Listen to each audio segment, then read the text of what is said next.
Para a nossa reflexão de hoje à noite, eu quero ler com você o salmo mais conhecido das Escrituras, do salmo, acredito que o mais conhecido, o Salmo 23.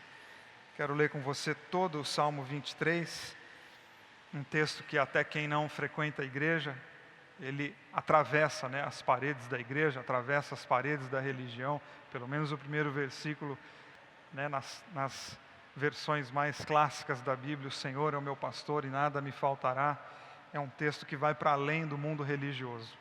E eu quero ler com vocês, o texto vai ser projetado aqui nas telas, eu leio na versão A Mensagem das Escrituras. Diz assim: Ó Eterno meu pastor, não preciso de nada. Tu me acomodaste em exuberantes campinas, encontraste lagos tranquilos e deles posso beber. Orientado por tua palavra, pude recuperar o alento e seguir na direção certa. Mesmo que a estrada atravesse o vale da morte, não vou sentir medo de nada, porque caminhas do meu lado. Teu cajado fiel me transmite segurança. Tu me serves um jantar completo na cara dos meus inimigos. Tu me renovas e meu desânimo desaparece. Minha taça transborda de bênçãos. Tua bondade e teu amor correm atrás de mim todos os dias da minha vida. Assim, vou me sentir em casa no templo de Deus por todo o tempo em que eu viver. Vamos orar mais uma vez? Abaixe sua cabeça, feche seus olhos. Senhor, nós estamos felizes de estarmos juntos aqui na Betesda nessa noite, no meio desse feriado. Pararmos um pouco da correria dessa vida toda para pensarmos na nossa vida, pensarmos no nosso relacionamento com o Senhor. E pedimos que, através desse salmo já tão conhecido de todos nós, o Senhor possa trazer novidade de vida a nós e aos irmãos e irmãs que nos acompanham também pela internet. Abençoa, Senhor, a vida de cada um, para que a Tua palavra seja hoje à noite, mais uma vez, reveladora e transformadora. Em nome de Jesus. Amém. Semana passada, o pastor Eliel deu início a essa série de reflexões, o prazer de caminhar com Deus. E para começar o desafio de pensarmos qual é esse prazer, que privilégio é esse que nós temos de andar com Deus, que são muitos, não as vantagens, os privilégios. Não a vantagem enquanto alguma coisa que eu saio ganhando, principalmente no que diz respeito à matéria. Mas é um ganho maior, algo que traz para mim desafios. Andar com Deus é um desafio.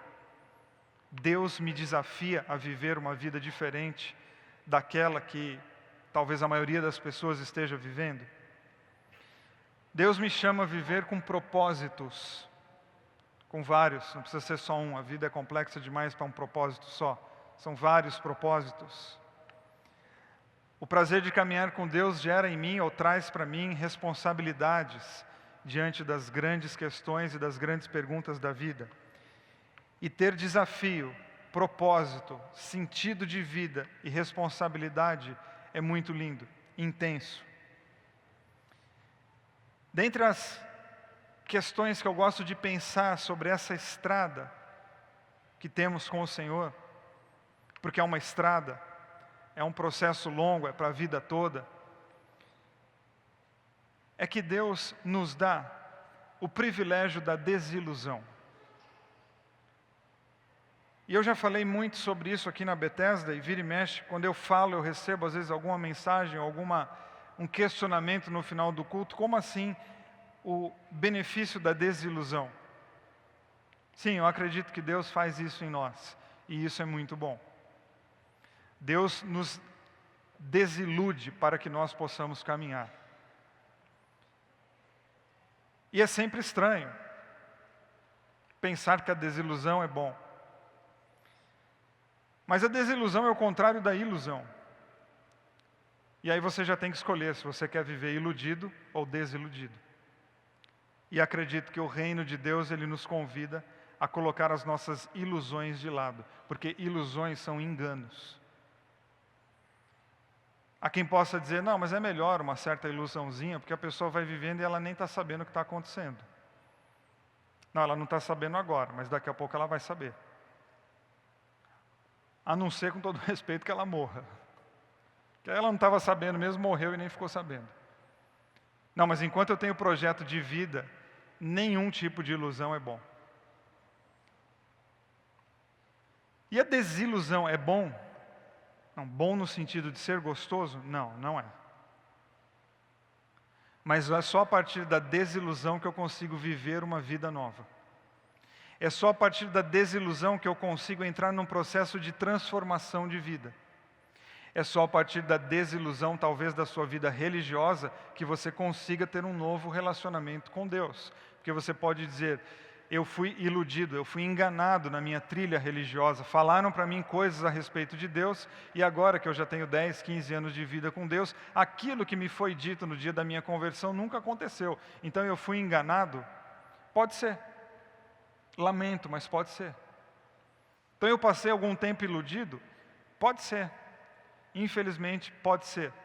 Mas a desilusão, então, passa a ser um benefício. Por quê? Porque eu não vou mais viver enganado no meu relacionamento com Deus. Eu não vou mais viver iludido com as coisas que foram prometidas para mim em nome de Deus e que não são necessariamente coisas de Deus. A desilusão é o fim das expectativas que nós criamos sem fundamento. Que é quando a gente fica com expectativa de alguma coisa, mas escuta, essa tua expectativa ela vem de onde? Do quê? De onde que nasceu isso? Nem sei, nasceu e eu estou aqui alimentando uma expectativa que eu não sei direito nem do que é. Então, essa pessoa que está enganada, ela está iludida em relação à vida. Ela está esperando por coisas que ninguém garantiu que irão acontecer. Ela está esperando por pessoas que nunca prometeram que virão. Ela está iludida. E tem gente que passa a vida esperando por pessoas, por eventos, por promessas, por bênçãos, por milagres, em nome de um caminhar com Deus. Entre num caminhar com Deus que tudo isso vai chegar. Por isso que nós precisamos questionar. Why, como diz o mineiro. O milagre não vem porque eu estou fazendo errado, ou porque me foi feita uma promessa enganosa. Eu não estou conseguindo aquilo que me falaram que eu ia conseguir, porque eu estou falhando ou porque me contaram uma história mentirosa. Bom, pode ser as duas coisas. Então nós precisamos tomar cuidado com que tipo de caminho que nós temos com Deus. Qual é essa estrada que nós entramos e em nome do que nós iniciamos um relacionamento com Deus. E por isso li com vocês o Salmo 23, uma poesia fantástica escrita por Davi. O Senhor é o meu pastor e nada me faltará. Que expressão forte, que sentimento bonito. Davi está, através da sua poesia, expressando a sua fé. Mas, além disso, ele está expressando qual é o sentido de vida dele.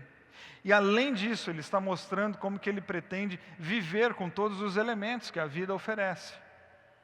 Ele está mostrando e usando da licença poética para falar do relacionamento dele com Deus, do prazer de caminhar com Deus, do prazer de construir a vida com Deus. Agora, se a minha vida é um caminho, isso não quer dizer que eu só terei coisas boas, porque no caminho eu enfrento de tudo. Se você fizer uma viagem de São Paulo para o interior de São Paulo, o teu caminho você vai ver muitas coisas. Imagina só a nossa vida. Imagina só esse complexo que nós temos diante de nós, que é exatamente o viver, a complexidade do viver. Quantas coisas, quantas cenas, quantas situações. Ou seja, é muito desonesto prometer para uma pessoa, olha, entre num caminhar com Deus que a sua vida vai ser totalmente resolvida. E o Salmo 23, ele pode contribuir com a ilusão das pessoas. E falo isso com todo respeito, com todo tremor e temor. Não que o Salmo vá fazer isso, mas a maneira como você lê pode fazer isso. A maneira como eu abro a Bíblia, e dependendo das ferramentas que eu tenho para ler a Bíblia, sim, um texto como esse, uma poesia tão linda como essa, pode ser empobrecida, ela pode perder a relevância e colocar a minha fé no campo da ilusão, no campo do engano. Porque frases isoladas correm o risco de perder força. Hoje que nós temos a internet e e tem que viver tomando cuidado com tudo que a gente fala, e às vezes pode pegar uma frase minha aqui, um parágrafo aqui, 3 minutos de uma mensagem de 40, e pega os 3 minutos e coloca na internet e fala, olha só aí o que ele está falando, que o Salmo 23 é uma grande ilusão. Entendeu? Por quê? Porque pegou um pedaço. Não, mas tem toda uma história em volta. Não, o pastor Vili acabou de falar que Davi era louco, iludido e perdido e queria iludir a gente junto com ele. Está aqui. Falou, está na Bethesda, está gravado inclusive. É a mesma coisa pegar o Salmo 23 e falar, o Senhor é o meu pastor e nada me faltará. Pronto, esse é o meu grito de guerra. Com isso aqui eu vou destruir tudo e todos. Eu vou passar por cima de tudo e vai ser sucesso o tempo todo. Não, a gente precisa ler o sentido maior, inclusive aquilo que não está dito. Aprender a ler as entrelinhas. Aprender a ler a história de quem escreveu o Salmo, para a partir de então eu poder fazer as minhas conexões. E não pegar frases soltas, como um abracadabra evangélico, e a partir disso eu vou então construindo a minha vida. Isso é extremamente perigoso, extremamente tentador e extremamente comum.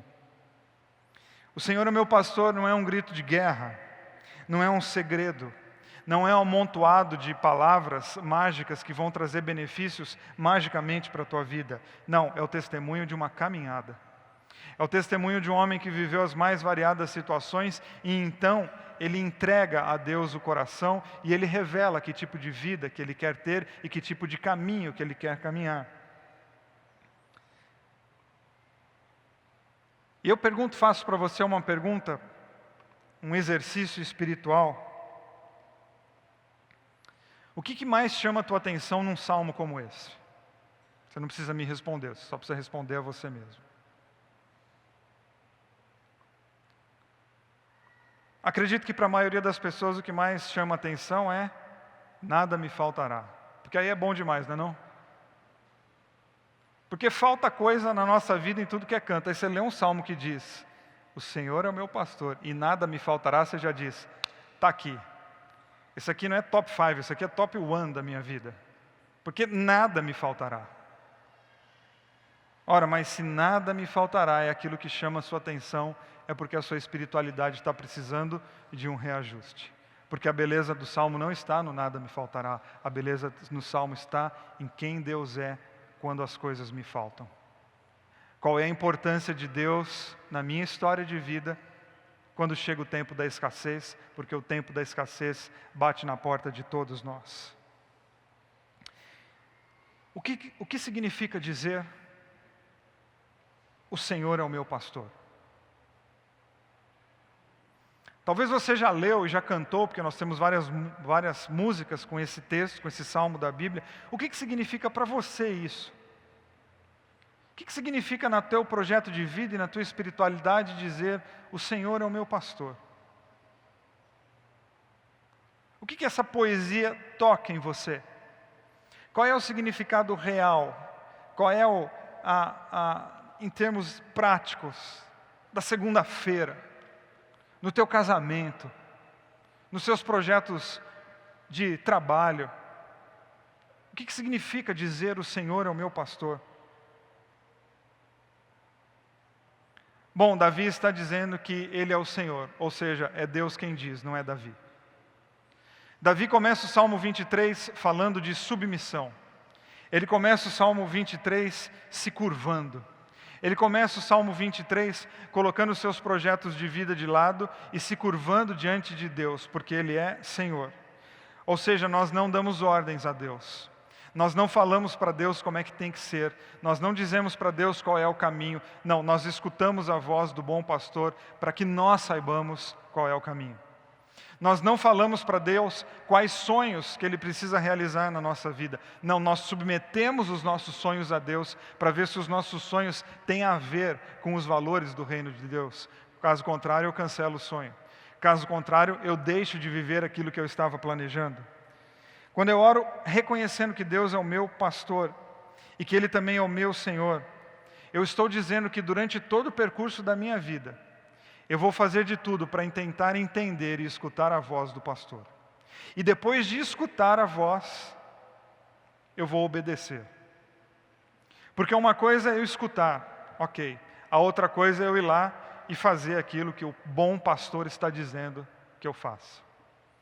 Você que tem filhos, sabe muito bem o que é isso. Uma coisa é os teus filhos te escutarem. Outra coisa, bem distante, são eles obedecerem aquilo que você falou. Alguns pais riram, então eu me solidarizo com vocês. Que a gente fala, eles escutaram, eles vão fazer. Aí já são outros 500. E Deus fala, a gente escuta e a gente vive. Então, mas é que é difícil, né? Segunda-feira é difícil. Aqui domingo na Bethesda até dá para levar. Agora segunda-feira, com o patrão que eu tenho, você não acredita. Com o tipo de emprego que eu tenho, você não acredita. Com o tipo de família que eu tenho, você não acredita. E aí nós vamos colocando todos os senões para a gente não, de fato, absorver e obedecer aquilo que a gente sabe que vai fazer bem a nós. Porque os mandamentos de Deus para todos nós não é o mandamento pelo mandamento. Não é Deus querendo se impor, não é Deus querendo forçar nada. Todo mandamento na Bíblia, ele conspira em teu favor.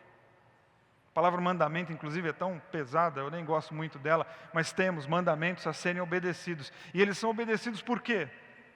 Para Deus ficar felizinho? Não, para que você tenha vida e vida em abundância, para isso. Ou seja, Deus dá uma ordem para que você se dê bem. Deus dá uma ordem para que você viva uma vida diferente. Tem a ver com a tua história, tem a ver com o teu coração, tem a ver com a tua semana. Ou seja, o nosso desafio é caminhar com os pés no chão, mas com o coração em Deus, tentando escutá-lo das mais diversas maneiras, porque Deus fala das mais diversas maneiras. Jesus, no encontro com Nicodemos, ele falou que o Espírito é vento e sopra onde quer. Ele sopra por aí. Ele dá o seu recado das mais diversas maneiras. O faz num domingo à noite de carnaval na Bethesda, ele o faz. Mas faz também hoje à noite. Talvez você voltando para casa sozinho no teu carro. Ele faz talvez na pizza que você vai comer aqui hoje depois do culto. Ele faz, por quê? Porque ele não está preso, ele é vento e sopra onde quer. O que eu e você precisamos é de sensibilidade para sentir esse vento tocar o nosso rosto e mudar a história da nossa vida. Ou seja, a nossa vida espiritual, ela precisa de sensibilidade, porque quando o coração está sensível, nós temos alegria em obedecer à voz do bom pastor. Ou seja, ele é pastor que cuida de mim? Sim. Ele sopra a vida? Sim. E eu vou viver essa vida? Aí é que entra o meu protagonismo. A minha liberdade de escolha. Eu decidir aquilo que eu quero e aquilo que eu não quero no meu caminhar com Deus. Quando eu afirmo que Deus é o meu pastor e nada me falta, eu estou dizendo que o meu coração, que é o lugar mais importante da minha vida, pelo menos é isso que a Bíblia diz. O que é mais importante na tua vida? É o teu coração, é o que diz Provérbios 4:23. Acima de todas as coisas, guarde o teu coração, porque dele procede as fontes de vida. Eu estou dizendo que eu estou interessado em guardar o meu coração e entregá-lo ao bom pastor. Porque o meu coração, na Bíblia, coração é onde? É esse lugar onde eu decido. É o lugar onde os meus desejos, minhas emoções, minhas razões entram numa discussão enorme. E a partir dessa discussão eu tomo as minhas decisões. Quando eu digo que Ele é o meu bom pastor, eu estou dizendo que Ele vai cuidar dessa carcaça aqui. Não, essa carcaça está suscetível a todas as dificuldades da vida. Eu estou dizendo que Ele vai cuidar daquilo que é mais importante, que é o meu coração. Eu entrego o meu coração aos cuidados dEle. E num processo de honestidade, eu também me submeto ao cuidado que Ele vai me dar. Então o caminhar com Deus, ele é prazeroso? É, mas é também desafiador. Porque eu não vou simplesmente fazendo as coisas sem saber o que eu estou fazendo. Não, Ele me chama ao pensamento. Ele me chama à razão.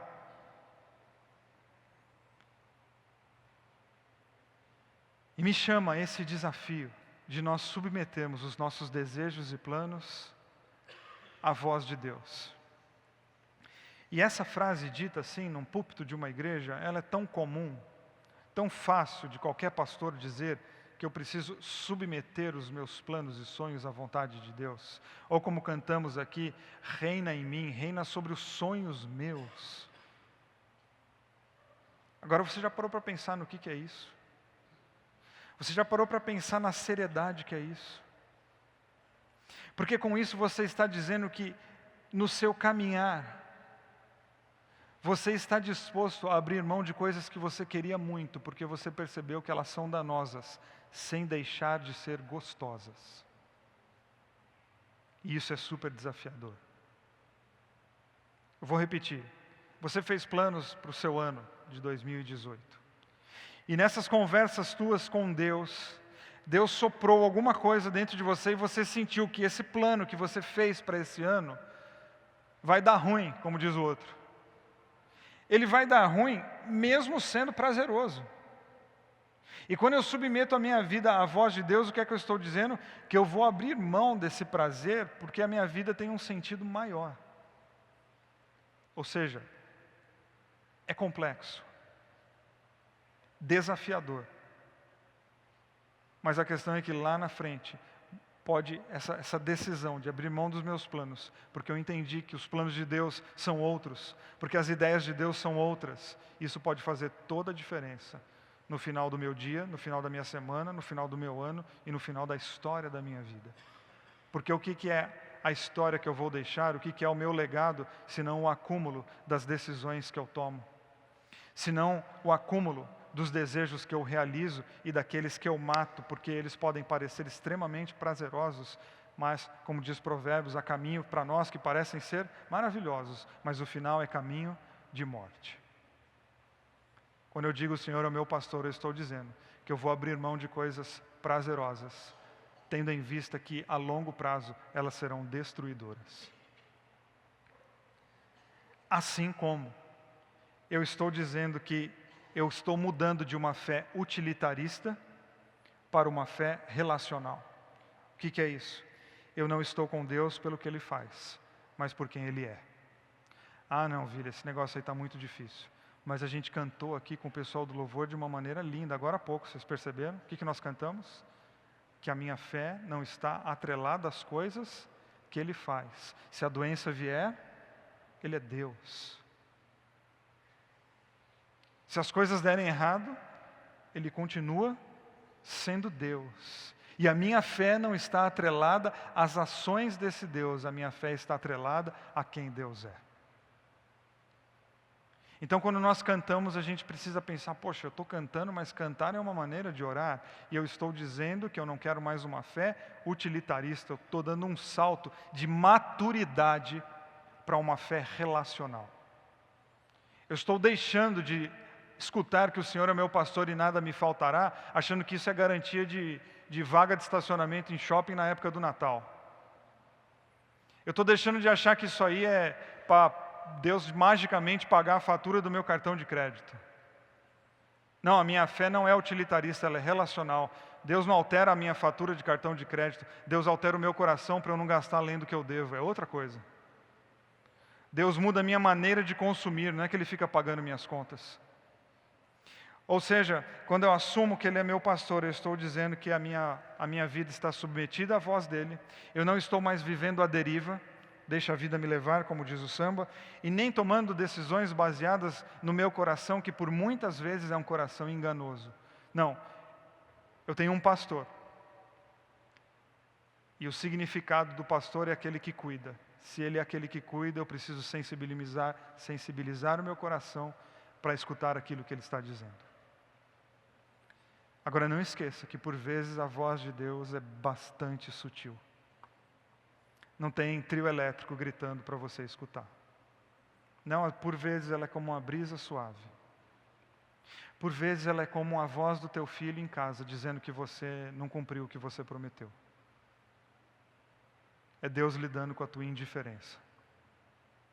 E mudando a história do teu relacionamento com o teu filho de 5 anos de idade, que reclamou da tua ausência.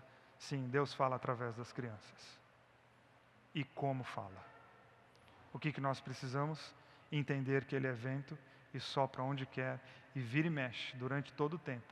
Ele está chamando a nossa atenção, o bom pastor está chamando. A questão é se eu estou interessado em caminhar com Ele e entender que isso é um prazer. Segundo e último, nós seremos livres das aflições da vida, porque Ele é o nosso pastor. Essa é a razão do nosso relacionamento com Deus. Quer dizer, por que que eu, ou na linguagem em que fui criado, não sei se é a mesma que você, por que que eu aceitei a Jesus como Senhor da minha vida? Por que que eu aceitei Jesus no coração? Para não ter mais problema? Ou se foi isso, eu aceitei errado, porque os problemas continuam batendo na porta da minha vida, e alguns não batem na porta. Alguns entram sem pedir licença, sentam na sala e dominam a minha vida. E por um bom tempo eu tenho que ficar lidando com eles. Por isso que a gente não pode parar no Senhor é meu pastor e nada me faltará. Porque o versículo 2 diz o quê? Ainda que eu atravesse a estrada da morte, ainda que eu ande pelo vale sombrio e escuro, a presença de Deus ainda assim estará comigo. Ou seja, é uma manifestação de fé de que Deus está comigo e não necessariamente do que Deus vai fazer por mim. O salmista reconhece quem Deus é, reconhece seu plano de vida, entrega a Deus os seus sonhos e diz: eu preciso tomar muito cuidado. Por quê? Porque vales sombrios, problemas, num português mais claro, perrengue, aflição, tormenta, faz parte da vida de qualquer pessoa a despeito da fé que você professa.